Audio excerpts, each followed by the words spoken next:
dismiss history at our peril. Liberty Nation Radio with Mark Angelides. And you're back on Liberty Nation Radio. I remain Mark Angelides. We're continuing our conversation with longtime host of this here radio show and Liberty Nation senior political analyst, one in the same man, Mr. Tim Donner. Thanks for sticking around, Tim. Thank you, Mark.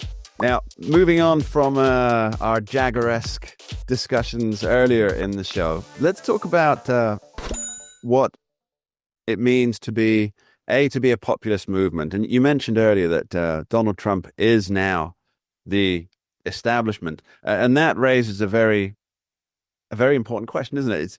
Does the MAGA movement survive beyond Donald Trump's second term? Well, I think there's several possible answers to that, but the first one, we might step back in time to the Tea Party movement that sort of formed around 2009, 2010, and they had a big impact on the body politic, so to speak, but they were dealing with a rather popular and unique historic figure in Barack Obama. And it was Mitt Romney who ran in 2012, who was really the polar opposite of the Tea Party movement. So that movement never came to the point of real power, although they did have some individual representatives and some senators that were, Tea Party friendly, to be sure. But when Trump and one notable governor. and one notable governor. But that was a movement. Some people thought it died, but it really didn't. It became dormant like a volcano and then exploded when Donald Trump came back on the scene and was the effective end result of the Tea Party movement in some senses. Now, as far as MAGA goes, there's one thing we can count on for sure, which is by the time Donald Trump leaves office on January 20th, 2029, the country is going to be exhausted of Donald Trump, whether they love him or hate him.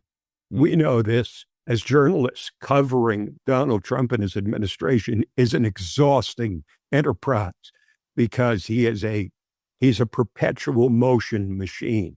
There's always something happening, and there's not enough time for people like us on LibertyNation.com to cover all of it.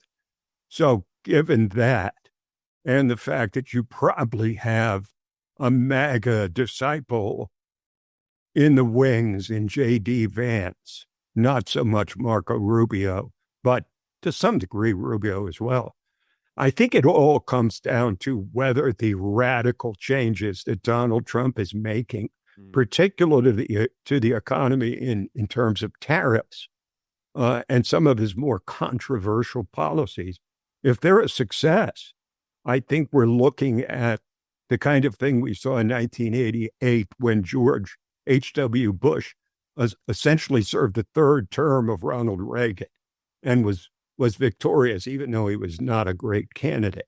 So J.D. Vance would be in that same position to carry on the popularity of Donald Trump if he's still popular. But I can tell you this, too, that if over the next 3 years, the economy does not recover the way that he hopes, and the tariffs wind up reigniting inflation, then I think that the Republican Party will pivot back to someone more conventional, like a Glenn Youngkin or maybe a Marco Rubio. So it really, I hate to say it because it's such a well-worn expression, but it is the economy, stupid. It was the economy under Ronald Reagan that essentially got Bush elected in '88. And it would be the economy of Donald Trump's second term that would get the MAGA movement to carry on. But of course, if it carries on, it's not going to carry on forever. Yeah. The question is, what kind of a permanent imprint MAGA will have made on the Republican Party? And it's going to be substantial no matter what, because a lot of these changes that Donald Trump is making are essentially irreversible. For example, they're not going to rehire thousands of federal workers. Okay, well, not on the first day, right? Not on the first day. They're not going to raise the taxes that were reduced in the one big beautiful bill. Mm. And they're not going to open the border to all comers like during the Biden administration. So some of these changes will be permanent and imprinted in the Republican brand. But I think it pivots on whether, like Reaganism, the Trump economy soars or hiccups or tumbles. I think that it's a great analogy that you've made there, or a great connection that you made with Ronald Reagan moving on to George H.W. Bush and Donald Trump moving on to whoever that happens to be, as you say. Currently, if things continue on the present trajectory, that looks like J.D. Vance, I would suggest. Yes. But obviously when George H.W. Bush came in, he came in promising to be a third term of Ronald Reagan, but then he governed as George H.W. Bush. And that's why he didn't get a second term, right? Well, he effectively ended Reaganism when and he did it with one basic phrase that was attached to him forever. And that is, we need a kinder, gentler nation. And then Nancy Reagan responded to that by saying kinder and gentler than what? Yeah. Or who? And that really put a stake through the heart of Reaganism, because Republicans became very wary of heading back towards the traditional establishment Republicanism. I don't think J.D. Vance is the same situation, because he is a true believer in MAGA.